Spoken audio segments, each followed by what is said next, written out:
Imagine you could rewrite the entire history of the world using just two elements: land and sea. Not nations, not ideologies, not even people, just earth and water.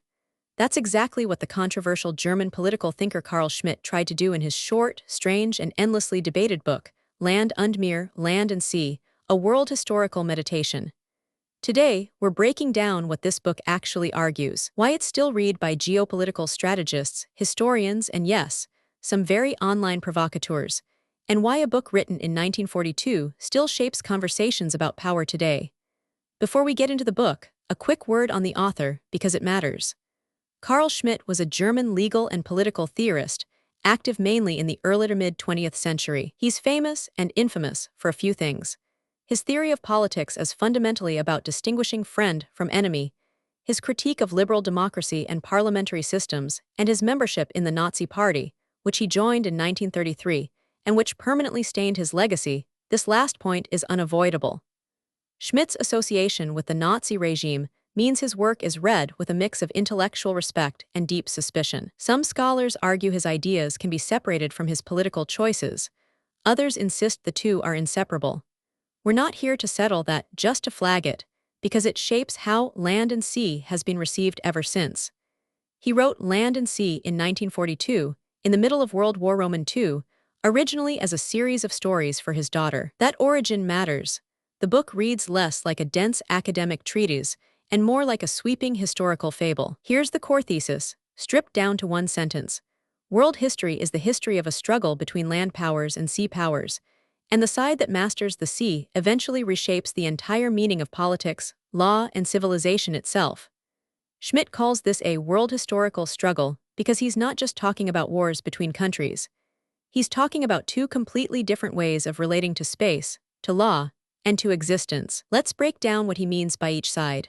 Land powers. For most of human history, Schmitt argues, humans were fundamentally land-based creatures.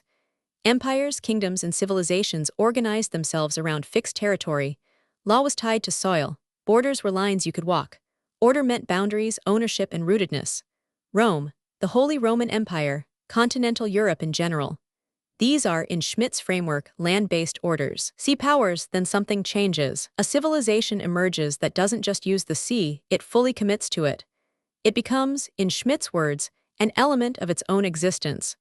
For Schmitt, the great historical example is England. Starting around the 16th and 17th centuries, England transforms itself from a land-based kingdom into what Schmitt calls a maritime existence. The ocean stops being just a barrier or a highway. It becomes the foundation of English identity, economy, and law. Ships, trade routes, colonies, naval power. England essentially bets its entire civilization on mastering the sea. This is where Schmitt gets genuinely strange and poetic, and it's probably the most quoted part of the book. He borrows biblical imagery, Leviathan and Behemoth, two legendary beasts from the Book of Job, to symbolize this land-sea conflict. Behemoth represents land power, heavy, rooted, terrestrial. Leviathan represents sea power, fluid, vast, and dominant over the waters. England, in Schmitt's telling, becomes a kind of Leviathan, a whale civilization. It doesn't just sail on the ocean, it becomes psychologically and culturally identified with it. Schmitt even claims this transformation changes the English national character itself, that a people who fully embrace the sea start to think differently about law, freedom, and the state, compared to people rooted in soil and fixed borders. Whether you find this compelling or a bit mystical probably depends on your tolerance for grand historical metaphors, and Schmitt was never shy about those. Here's where the book connects to Schmitt's bigger body of work on international law and sovereignty. For Schmitt, land-based order produces a certain kind of law: fixed borders, territorial sovereignty, clear jurisdiction. He calls this the nomos of the land, basically, the fundamental spatial order that law is built on. The sea, by contrast, resists this kind of ownership. You can't fence off the ocean the way you fence off a field. Historically, the open sea was treated as a space beyond normal territorial law, free for use, but also lawless in the traditional sense. So when a civilization shifts its center of gravity from land to sea, Schmitt argues, it doesn't just change its economy or its military strategy, it changes its entire relationship to law and order. Sea powers, in his view, tend toward more universal, commercial, and flexible systems because the sea itself can't be carved up like territory. This is Schmitt building toward one of his favorite arguments. that different elements, land, sea, and later, in his other writings, even air, produce fundamentally different political and legal orders. Schmitt takes the reader through a compressed tour of world history to make his case. Ancient and medieval civilizations as land anchored the age of discovery as the turning point. When European powers begin reaching across oceans, England's rise as the ultimate sea power, especially through its navy and global trade empire, and writing in 1942, Schmitt gestures toward a new contender, the United States, and the possibility of new technologies, aviation, and later, one could argue, space and digital networks, creating entirely new elements of power. That last point is why some modern readers find the book eerily relevant. Substitute sea with cyberspace or orbital space, and Schmitt's basic question, how does mastering a new element reshape law and power, doesn't feel dated at all. A few reasons this small book has had an outsized afterlife. 1. Geopolitical thinkers love it. Strategists studying maritime power, trade routes, and naval history still reference Schmitt's land-sea framework, even if they reject his politics. 2. It's provocative and readable.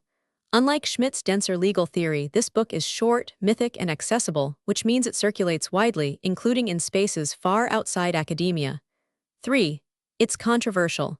Because Schmitt was a Nazi-affiliated thinker, some see the book as tainted by nationalist and authoritarian undertones, an attempt to justify a coming struggle for global dominance dressed up as poetic history. 4.